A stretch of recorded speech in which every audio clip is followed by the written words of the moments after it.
The digital এডুকেয়ারে আবারও সবাইকে স্বাগত। আমি তোমাদের দর্শন বিষয় শিক্ষক অজয় স্যার চলে এসেছি আরও একটি নতুন ভিডিও নিয়ে।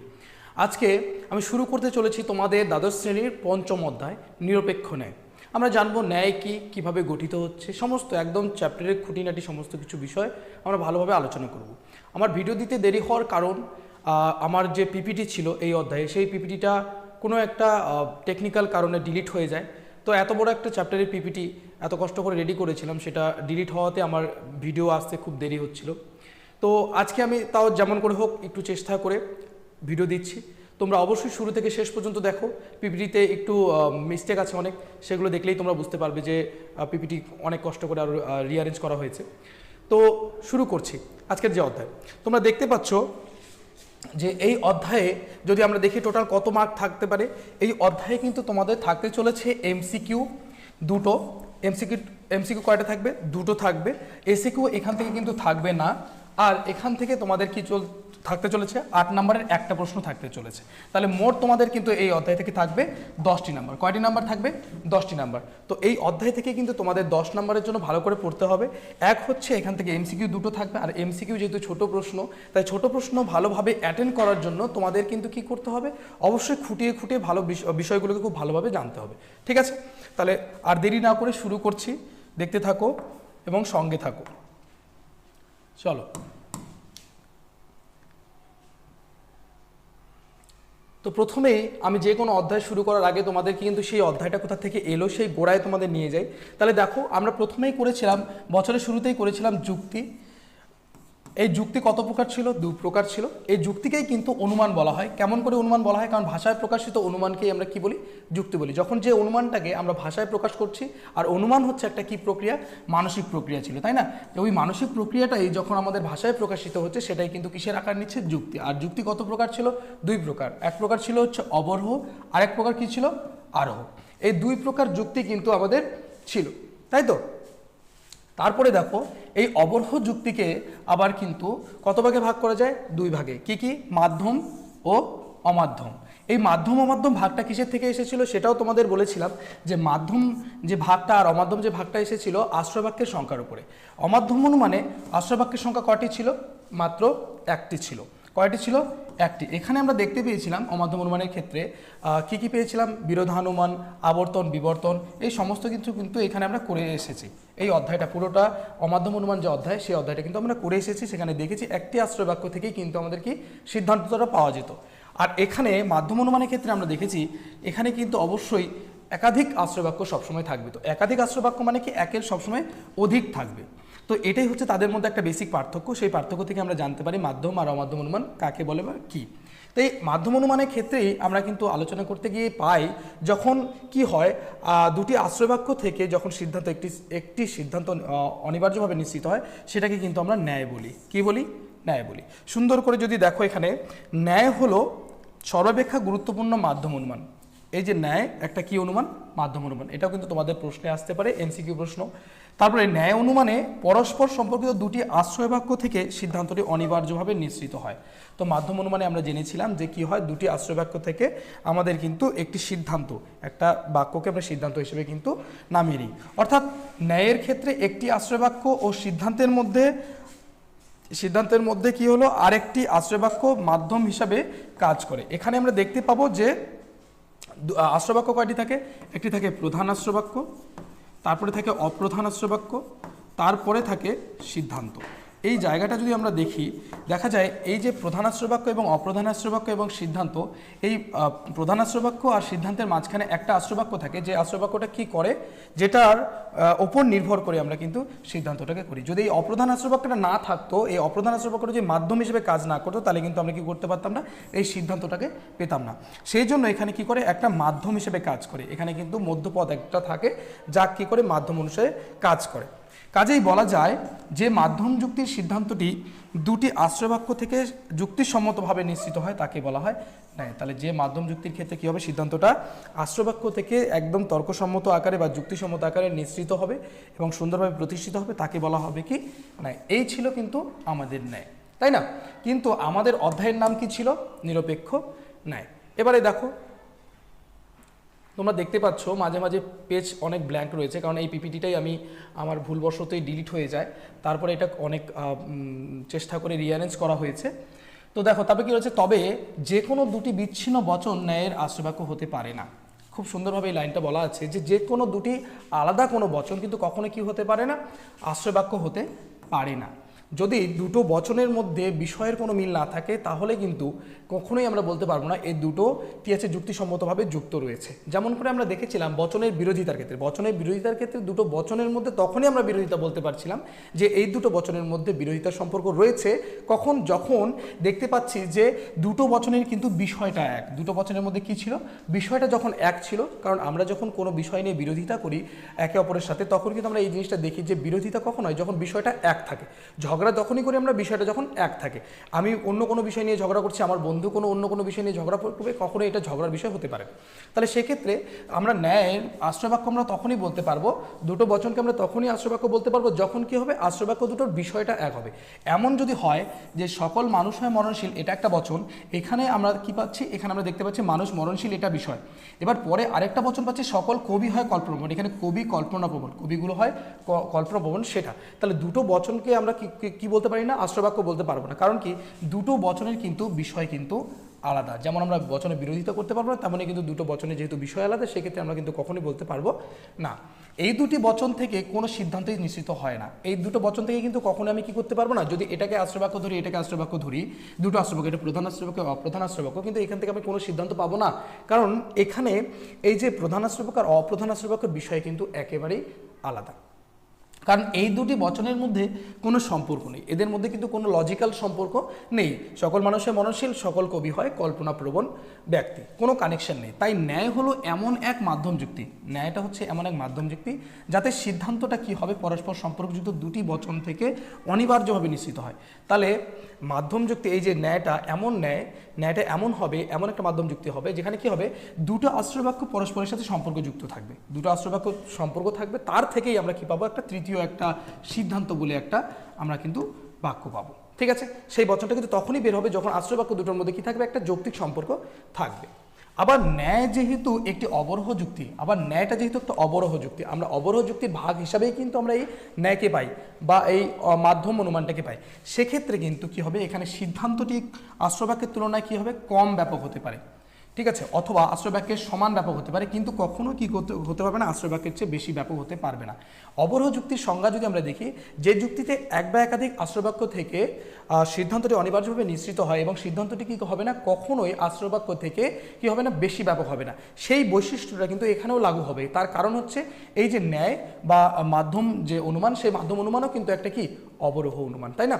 সেই অবরোহ অনুমানের এই বৈশিষ্ট্য কিন্তু এখানেও আমাদের লাগু হবে। তাহলে বুঝতে পারলাম যে কখন আমরা বলবো দুটো বচনের মধ্যে, দুটো বচনের থেকে যখন সিদ্ধান্তটা নিশ্চিত হয় তখনই আমরা ন্যায় বলতে পারবো। কিন্তু যে কোনো দুটো বচনের মধ্যে আমরা ন্যায়ের সম্পর্ক স্থাপন করতে পারবো না যদি না তাদের মধ্যে কি থাকে, কোনো লজিক্যাল সম্পর্ক না থাকে। ঠিক আছে, এই হলো কথা।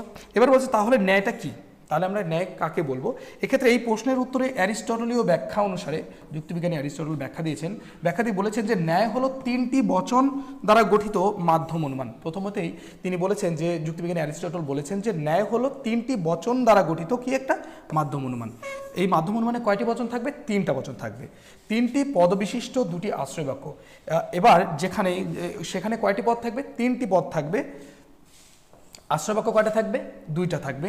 এমনই সম্বন্ধে আবদ্ধ থাকে যে প্রথম দুটি বচন থেকে যৌথ বা সম্মিলিতভাবে তৃতীয় বচনটি অনিবার্যভাবে নিশ্চিত হয়। তাহলে ন্যায় হলো কি, তিনটা বচন দ্বারা গঠিত একটা মাধ্যম অনুমান, যে এখানে কি থাকবে, তিনটা পদ বিশিষ্ট দুইটা আশ্রয়বাক্য থাকবে এবং দুটা আশ্রয়বাক্য এমনভাবে একটা সম্বন্ধে আবদ্ধ থাকবে যার থেকে প্রথম দুইটা যে বচন, মানে প্রথম দুটো যে আশ্রয়বাক্য থেকে যৌথভাবে তাদের সম্পর্কের ভিত্তিতে কি হবে, তৃতীয় একটা বচন কি হবে, অনিবার্যভাবে নিশ্চিত হবে। সেটাই কিন্তু ন্যায়। তাহলে বোঝা গেল ন্যায়টা কি। এবারে দেখো,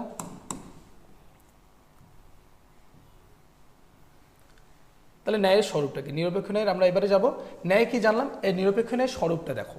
কি বলেছে যে সংজ্ঞা হিসেবে যদি আমরা দেখি যে মাধ্যম অবরোহ অনুমানে, কেন কি, কারণ এই মাধ্যম অনুমানটা হচ্ছে অবরোহ অনুমানের ভাগ, তাই সংজ্ঞা যখনই আমরা লিখব গোড়া থেকে শুরু করে শেষ পর্যন্ত যাব। তাহলে দেখা গেল যে মাধ্যম অবরোহ অনুমানে পরস্পর সম্পর্কিত দুটি আশ্রয় বাক্য থেকে একটি সিদ্ধান্ত কি হয়, অনিবার্যভাবে নিশ্চিত হয়। যে ন্যায়ের যে সংজ্ঞাটা সেটাই কিন্তু সেটাই নিরপেক্ষ ন্যায়ের সংজ্ঞা, এবং যেখানে সিদ্ধান্তটি কখনোই কি হবে না, আশ্রয় বাক্যের কোনোটির তুলনায় বেশি ব্যাপক হতে হবে না, তাই না, হতে পারে না, তাকে বলা হয় কি ন্যায় যুক্তি। ন্যায় যুক্তিকেই কিন্তু কি বলা হয়, নিরপেক্ষ ন্যায় বলা হয়। তাহলে আমরা এখন জানতে পারলাম যে নিরপেক্ষ ন্যায়টা কি। নিরপেক্ষ ন্যায়টা হচ্ছে তাই যখন আমরা কি করব, যে মাধ্যম অবরোহ অনুমানে পরস্পর সম্পর্কিত দুটি আশ্রয় বাক্য থেকে কি হবে, একটি সিদ্ধান্ত অনিবার্যভাবে কিন্তু নেমে আসবে, যেখানে দুটো আশ্রয় বাক্যের মধ্যে একটা যৌক্তিক সম্পর্ক থাকবে। ঠিক আছে, আর হবে না, কি হবে না, সিদ্ধান্তটি কখনোই কিন্তু ওই আশ্রয় বাক্য দুটো যে থাকবে সেই আশ্রয় বাক্য দুটোর থেকে কিন্তু কখনোই কি হবে না, বেশি ব্যাপক হবে না। সেটাকেই কিন্তু কি বলা হবে, ন্যায়, যেটাকে বলা হয় সিলোজিজম বলা হয়, আর হচ্ছে নিরপেক্ষ ন্যায়। মনে থাকবে কথাটা। এবার এই নিরপেক্ষ ন্যায় আমরা বারবার বলছিলাম আশ্রয় বাক্য আর সিদ্ধান্ত। তো আশ্রয় বাক্য আর সিদ্ধান্ত কাকে বলে দিয়েছে, ন্যায় যুক্তির ক্ষেত্রে যে বচনটি অনিবার্যভাবে নিশ্চিত হয়, মানে দুটো আশ্রয় বাক্য মনে করো, দুটো আশ্রয় বাক্য থেকে আমি তৃতীয় যে বাক্যটা পাচ্ছি সিদ্ধান্ত হিসেবে, এই সিদ্ধান্তটাই, এই বাক্যটাই হচ্ছে কিন্তু সিদ্ধান্ত। দুটো আশ্রয় বাক্যের সম্মিলিত যৌথ সম্পর্কের ভিত্তিতে যে তৃতীয় বাক্যটাকে পাওয়া হচ্ছে সেটাকেই বলা হবে কি সিদ্ধান্ত বাক্য। তাই বলা আছে ন্যায় যুক্তির ক্ষেত্রে যে বচনটি অনিবার্যভাবে নিশ্চিত হয় তাকে বলা হয় কি সিদ্ধান্ত। তোমাদের এটা এমসিকিউ প্রশ্ন আসতে পারে, সিদ্ধান্তটা কি, বা এই লাইনটা তুলে দিয়ে বলে দিতে পারে। তারপরে দেখো সিদ্ধান্ত বচনটি যে দুটি বচন থেকে, এবার উল্টো দিক থেকে যদি ভাবি আমি, এই সিদ্ধান্ত বচনটি যে দুটি বচন থেকে পাওয়া যাচ্ছে সেই দুটিকেই কি বলা হবে, আশ্রয় বাক্য। তাই লেখা আছে দেখো, সিদ্ধান্ত বচনটি যে দুটি বচন থেকে বা যে দুটি বচনের ভিত্তিতে নিশ্চিত হয় তাকে বলা হয় কি আশ্রয় বাক্য বলা হয়। ঠিক আছে, এবার আমরা জেনে নিলাম যে ওপরের দুটাকে বলা হয় আশ্রয় বাক্য আর নিচেরটাকে বলা হয় কি সিদ্ধান্ত। একদম খুব সহজভাবে জেনে নিলাম। নিরপেক্ষ ন্যায় হলো এমন ন্যায় যা তিনটি নিরপেক্ষ বচন দ্বারা গঠিত। এবার নিরপেক্ষ ন্যায় বলে দিয়েছে, আর আমাদের নিরপেক্ষ ন্যায় এবার আমরা বচন অধ্যায় পড়তে গিয়ে জেনেছি যে নিরপেক্ষ বচন কত প্রকার। নিরপেক্ষ বচন কিন্তু 4 প্রকার। কি কি, এ, ই, আই, ও, ইউ, সামান্য সদর্থক, সামান্য নয়ার্থক, বিশেষ সদর্থক, বিশেষ নয়ার্থক, এগুলো কিন্তু আমরা জেনে এসেছি। আর এই যে নিরপেক্ষ ন্যায়, যেহেতু এই নিরপেক্ষ ন্যায়টা পুরোপুরি কিন্তু কি বচন দ্বারা গঠিত, নিরপেক্ষ বচন দ্বারা গঠিত। এখানে কিন্তু কোনো রকম সাপেক্ষ বচন আমাদের কিন্তু আসবে না। তাহলে আমরা জানলাম নিরপেক্ষ ন্যায় হলো এমন ন্যায় যেখানে কয়টি নিরপেক্ষ বচন থাকে, 3টি নিরপেক্ষ বচন থাকে। অর্থাৎ নিরপেক্ষ ন্যায়ের দুটি আশ্রয় বাক্য ও সিদ্ধান্ত 3টি বচনই কি বচন, নিরপেক্ষ বচন।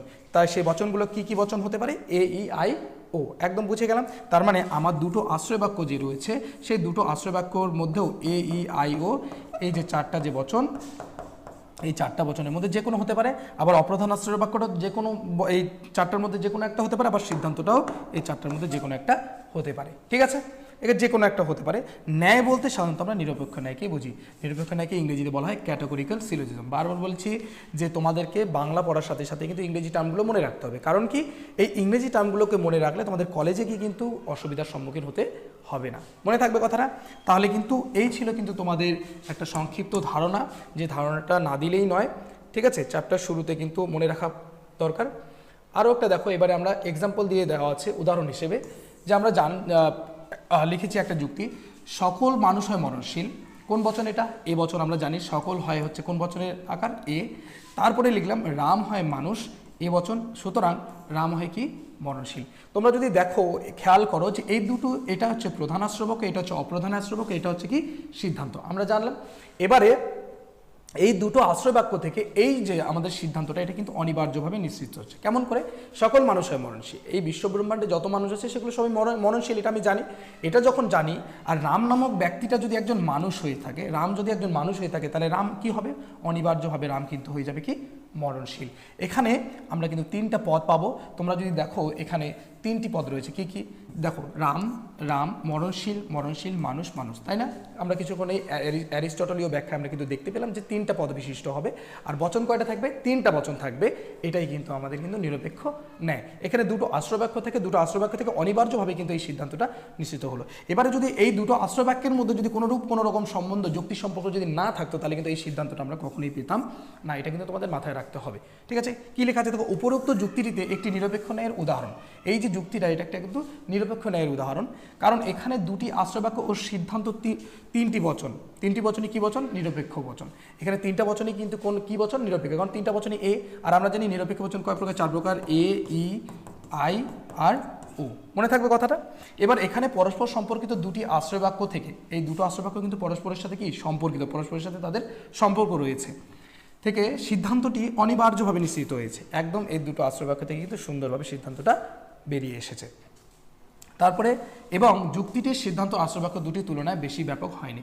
এবারে দেখো, যদি ব্যাপকতার পরিমাণ দেখো, যে এখানে এটা এ বচন, এটাও এ বচন, এটাও এ বচন, তো সেক্ষেত্রে কিন্তু এই যে সিদ্ধান্ত বাক্যটা এটা কিন্তু কখনোই ওদের তুলনায় কিন্তু বেশি ব্যাপক হয়নি। আমরা জানি যে এ বচনের যে আকার সেটা সকলের কথা বলে, তাহলে এখানেও সকলের কথা বলা আছে, এখানে রাম নামক একজন বিশিষ্ট ব্যক্তির কথা বলা আছে, এখানে কিন্তু একজনের কথা বলা আছে, তাহলে অটোমেটিক্যালি এখানে কিন্তু সবার সবচেয়ে বেশি পরিমাণের কথা বলা আছে, এখানে পরিমাণের কিন্তু কমের কথা বলে, তাহলে কি এটা কি বেশি ব্যাপক হচ্ছে? না, আশ্রয় বাক্যটাই কিন্তু এখানে কি আছে, বেশি ব্যাপক আছে, তাই না?